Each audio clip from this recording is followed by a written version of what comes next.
যা করা হচ্ছে এটা কোনোভাবেই কোনো সুস্থ মানুষ এটাকে গ্রহণ করার মতো অবস্থা না। নিরস্ত্র ছাত্রছাত্রীদের উপরে এভাবে পাখির মতো গুলি করে হত্যা করা। এখন ছাত্ররা যে লড়াই করছে, এই লড়াই তাদের যে দাবি, এই সরকারকে ক্ষমতা ছাড়তে হবে। এই সরকার ক্ষমতা ছাড়লে এইখানে যেই কথা বলে যে ক্ষমতা ছাড়লে কারা ক্ষমতা নেবে, ছাত্ররা আন্দোলন করছে, ছাত্ররাই ক্ষমতা নেবে।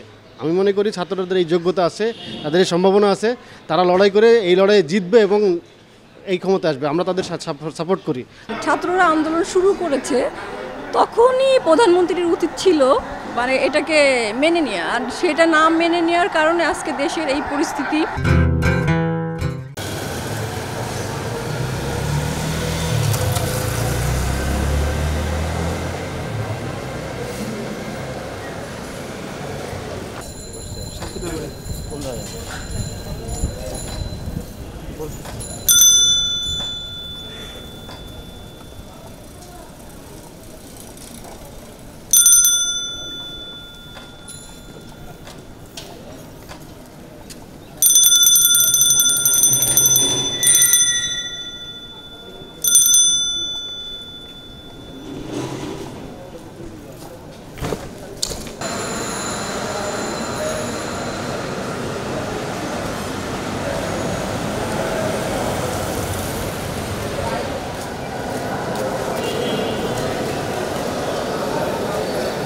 আমি গত কয়েকদিন ধরে এই ছাত্রছাত্রীদের সঙ্গে আছি, কিন্তু স্রেফ একজন মা হিসেবে, এবং আমার পর্যবেক্ষণ এবং আন্ডারস্ট্যান্ডিং খুব পরিষ্কার।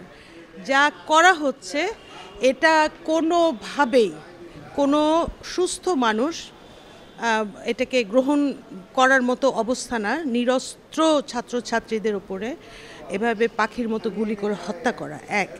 তারপর আপনি হত্যাকাণ্ডের বিচার করলেন না, বিচার না করে সরকার কী করলো, গণগ্রেফতার শুরু করে দিল। গণগ্রেফতার বাড়িতে বাড়িতে গিয়ে টোকা দিয়ে এখানে শিক্ষার্থী থাকে কিনা এটা মানে চিন্তার কল্পনার বাইরে। একটি স্বাধীন দেশে আমার তো মনে হচ্ছে, আমি না, আমার মতো আমি নিশ্চিত লাখো লাখো মায়েদের মনে হচ্ছে, যারা আমরা 18 বছর ধরে একটা সন্তান জন্ম দিয়ে তাকে যত্ন করে বড় করে বিশ্ববিদ্যালয় কলেজে পড়তে পাঠাই, সেখানে বিশ্ববিদ্যালয় কর্তৃপক্ষ বলেন বা কলেজ শিক্ষা প্রতিষ্ঠানের কর্তৃপক্ষ বলেন, এবং সর্বোপরি আমি অত্যন্ত বাংলাদেশের একজন মানুষ হিসেবে, মা হিসেবে লজ্জাবোধ করি সমস্ত ছাত্রছাত্রীর প্রতি যে আমাদের এই দেশে এই ধরনের পুলিশ বাহিনী, বিজিবি, র্যাব এবং সেনাবাহিনী আছে। এই দায়বদ্ধতা মানে এই দায়িত্ব কিন্তু আমাদের জেনারেশনের উপর পড়ে, যে আমরা গত 50টা বছর ধরে আমাদের সন্তানদের জন্য এই রকম অমানবিক নিরাপত্তা বাহিনী এই দেশে তৈরি হতে দিয়েছি।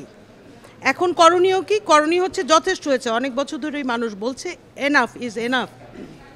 এই অনিরাপত্তার ভেতরে যেখানে মানে আপনারা সবাই জানেন যেভাবে গণগ্রেফতার করা হয়েছে, যেভাবে মানুষকে মেরে ফেলা হয়েছে, বাচ্চা বাচ্চা ছেলে মেয়েকে, এরা রাজনীতিও করে না, এরা কিছুই না। এরপরে তো এখন এটা সাধারণ ছাত্র জনতার আন্দোলনে এটা অটোমেটিক্যালি পরিণত হয়েছে। এখানে কারো কোনো ব্যাখ্যা দেওয়ার কোনো দরকার নাই। আজকের দিন আমার কথা হলো খুব পরিষ্কার। দেখেন, সরকারে কেউ আজীবন কেউ প্রধানমন্ত্রী হয়ে থাকে না, এটা ভেরি কমন সেন্স। সময় হয়ে গেছে, দেশের মানুষ ওনাকে চাচ্ছে না, ওনাকে চলে যেতে হবে। কথা হচ্ছে যে উনি কতটা ধ্বংসযজ্ঞ করে, কতগুলো আরও প্রাণহানি করে যাবেন কি যাবেন না। আমার মনে হয় আজকের দিনে প্রশ্নটা এখানে এসে দাঁড়িয়েছে।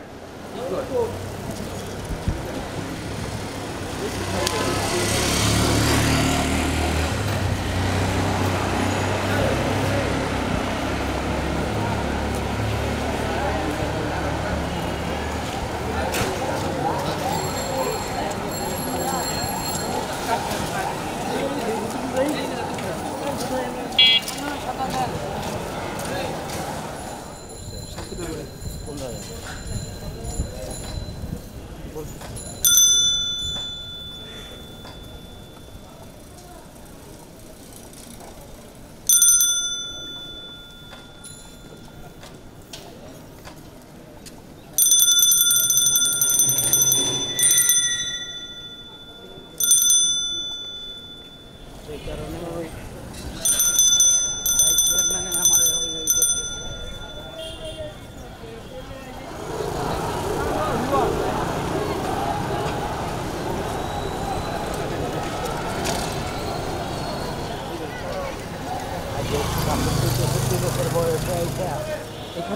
হ্যাঁ, আমি 15 বছর ধরে যাই, আমি এই পাশ দিয়ে চলে যাই। জি হ্যালো। বাংলাদেশের এখন সার্বিক যে পরিস্থিতি, এই যে কিছুক্ষণ আগে এখানে সাউন্ড গ্রেনেড দিয়ে আন্দোলনকারীদেরকে ভাগায় দেওয়া হলো, আসলে মানুষ কি চাচ্ছে? এই মানুষের কথা হলো যে একটা ন্যায্য দাবি নিয়ে ছাত্ররা মাঠে নামছে, জনগণ তাদের সাথে একাত্মতা পোষণ করছে, কিন্তু মানে এর বিপরীতে কী হয়েছে? সরকার তাদের সাথে আলোচনা করতে পারতো, সমাধান করতে পারতো। এর বিপরীতে এসে এরা জনগণের বিপরীতে গুলি চালানো শুরু করলো। আসলে জীবন যখন চলে যায়, জীবনের মূল্য বিপরীত আর কিছু হয় না। এখন যে সরকার নতুন করে আলোচনার কথা বলছে, আসলে যখন গুলি চালানো হয়, মানুষের মারা যায়, তারপরে আলোচনার জায়গা থাকে না। এখন ছাত্ররা যে লড়াই করছে, এই লড়াইয়ে তাদের যে দাবি, এই সরকারকে ক্ষমতা ছাড়তে হবে। এই সরকার ক্ষমতা ছাড়লে এইখানে যেই কথা বলে যে ক্ষমতা ছাড়লে কারা ক্ষমতা নেবে, ছাত্ররা আন্দোলন করছে, ছাত্ররাই ক্ষমতা নেবে। আমি মনে করি ছাত্রদের এই যোগ্যতা আছে, তাদের এই সম্ভাবনা আছে, তারা লড়াই করে এই লড়াইয়ে জিতবে এবং এই ক্ষমতা আসবে। আমরা তাদের সাপোর্ট করি, আমরা তাদের সাথে থাকতেও চাই। আওয়ামী লীগের লোকজন যে বলছে না যে এইখানে এই লড়াইটা মুক্তিযুদ্ধের চেতনার পক্ষে না বিপক্ষে, এখানে লড়াইটা তো আমার মতে মনে হচ্ছে যে এটা লড়াইটা মুক্তিযুদ্ধের চেতনার পক্ষে বিপক্ষে না। এখানে লড়াই হচ্ছে যে খুনের বিরুদ্ধে, জুলুমের বিরুদ্ধে। এই খুন আর জুলুম ভাই আমার দেশে হতে দিতে চাই না। আমি মনে করি ছাত্ররা যে লড়াই করছে, এই লড়াই আমি তার সাথে আছি।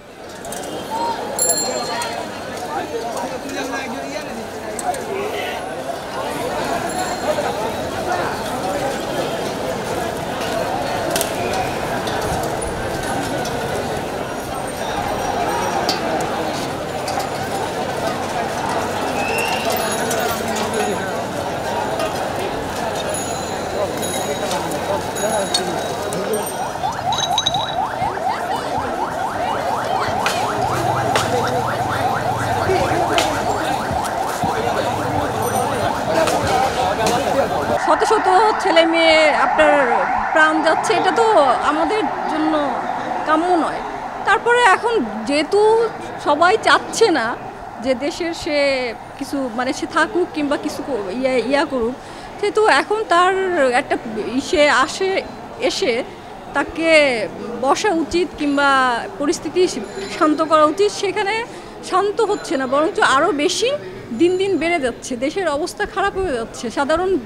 সাধারণ মানুষ যারা খেটে খায় তাদের অবস্থা খুবই খারাপ। যারা করোনার সময়ও খেতে পারছে, আমার মনে হয় এখন তাদের জন্য অনেক দুর্বিষহ হয়ে উঠছে। তো সেই জন্য আমি বলবো এইটাই যে দেশের শান্তি আনার দরকার। সে কারণে সরকারের যেটা করা উচিত, সে যদি নিজের থেকে মনে করে যে না আমার এইটা করলে ভালো হবে, তবে তার সেটা করাই উচিত। তাতে করে দেশ ভালো থাকবে, ছাত্ররা ভালো থাকবে, আমরা সবাই ভালো থাকবে। স্বাধীন দেশে আমরা সবাই শান্তি চাই, ভাবে বাঁচতে চাই। এইটাই এখন হচ্ছে আপনার প্রধানমন্ত্রীর উপরেও ডিপেন্ড করে যে সে মানে শান্তিটাকে কিভাবে সে করবে, এখন করবে না। কারণ হচ্ছে কি এইভাবে দিনের পর দিন তো চলতে পারে না, আর দিনের পর দিন চললে দেশ তো অচল হয়ে যাবে। এইটা তো একজন প্রধানমন্ত্রীর কাছ থেকে আমরা আশা করি না, আর এইটা তার কাছে কাম্য না। এখন আমি মনে করি যে তার কিছু একটা করা উচিত, বসা উচিত, কিংবা ছাত্রদের সঙ্গে কথা বলা উচিত। 1 জানুয়ারি 2024 চেঞ্জ টিভি পা রেখেছে সুরভিত 6 বছরে। সবার প্রতি নিরন্তর শুভেচ্ছা। changeTV.press আগামী 1 জানুয়ারি তার প্রতিষ্ঠা বার্ষিকী। আমি এটা জেনে অত্যন্ত আনন্দিত। আমরা আশা করছি changeTV.press মুক্তিযুদ্ধের পক্ষে তারা কথা বলবে, সত্যের পক্ষে কথা বলবে, নিরপেক্ষ বলে কিছু নেই, সবসময় সত্যের পক্ষে থাকবে, এই প্রত্যাশা ব্যক্ত করছি। এর কলা কুশলী সবাইকে অভিনন্দন জানাচ্ছি, এর শ্রোতৃমণ্ডলীকেও অভিনন্দন জানাচ্ছি। 1 জানুয়ারির যেমন অভিনন্দন, একই সাথে চেঞ্জ টিভির প্রতিষ্ঠানের জন্য সবাইকে অভিনন্দন। চেঞ্জ টিভি প্রতিষ্ঠা বার্ষিকীতে আমরা এদেরকে ধন্যবাদ জানাই। চেঞ্জ টিভিকে উত্তরোত্তর সাফল্য কামনা করি। আর সাথে সাথে আমরা বিশেষ করে এদেরকে অনুরোধ করব যেন তারা দেশের পক্ষে এবং বাংলাদেশের জনগণের পক্ষে, ইসলামের পক্ষে, হকের পক্ষে, সত্যের পক্ষে তারা যেন সুন্দর পরিবেশন করতে পারে।